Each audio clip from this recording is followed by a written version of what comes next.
So we have the Engineer Archetype or class in Remnant 2, and this has very, very quickly become my favourite because of what you can do with the class. But we're going to jump straight into how you obtain it, and then we'll have a brief talk about what you can do with it at the end. And it's very, very easy to get your hands on this. It's just going to be time consuming. And I mean, there is a little bit of a risk involved, but that's only when you are right there, so you'll know the location and stuff. But basically, what you want to do is be in the world Nerude, so you can re-roll your campaign if you need to. If you've been in Nerude, you've got like the wrong roll of that world, you can go into adventure mode and roll it that way. You are going to need to, from like where you spawn in on Nerude, you need to make enough progress so that you can go through to the second tile set. Basically like the second part of that world, and it needs to be either Timeless Horizon or Eon Vault. And once you have one of those two in your roll, in my case it was Eon Vault, what you then need to do is roam around the border of the map. So go around the outside of the map. Be careful of the fog. It will make you start coughing. It's really, really frustrating. It doesn't kill you straight away, but if that bar that comes up at the bottom fills up, you are going to die. So roam around the border of the map until you find what I'm going to show you on screen right now. So what we'll say is you've got a plateau on the left-hand side. You've got like a raised rock formation. On the right-hand side, you have a giant spike with little spikes on the left-hand side,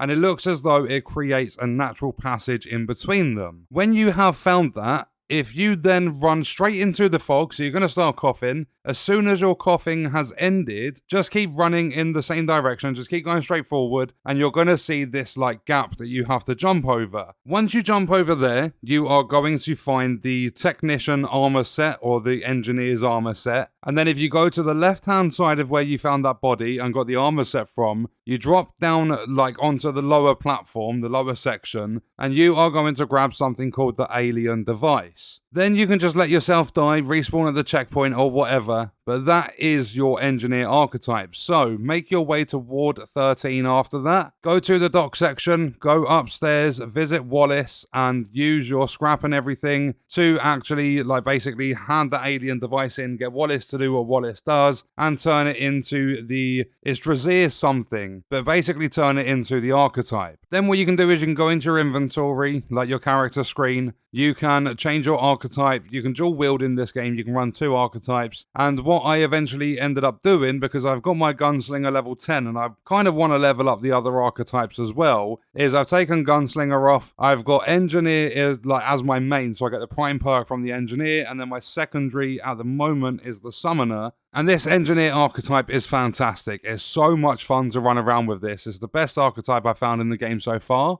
Basically, what it does, like when you use the prime perk as well, is you are going to have this turret. If you press your skill button, like your first skill, you are going to deploy the turret. Whereas if you hold the skill, you're going to deploy the turret in a way that you can actually carry the gun. And it will start off with a capacity of 100 rounds, but that's where the prime perk comes into play. Because yes, you can double press like when you've got the turret deployed or it's in your hands even, you can double press that skill button and you can basically call the turret back to you and it gets a portion of its ammo back. But with the prime perk, once you have it deployed, so say you hold down the Q, say your ability button's Q, you hold that down, get the turret into your hands. With the prime perk, you hold down Q again, and it overcharges it. I think it's on like a 50-second cooldown or something like that, maybe a minute. I'm pretty sure I did have some sort of like skill cooldown trait active with quite a few points in it or whatever, but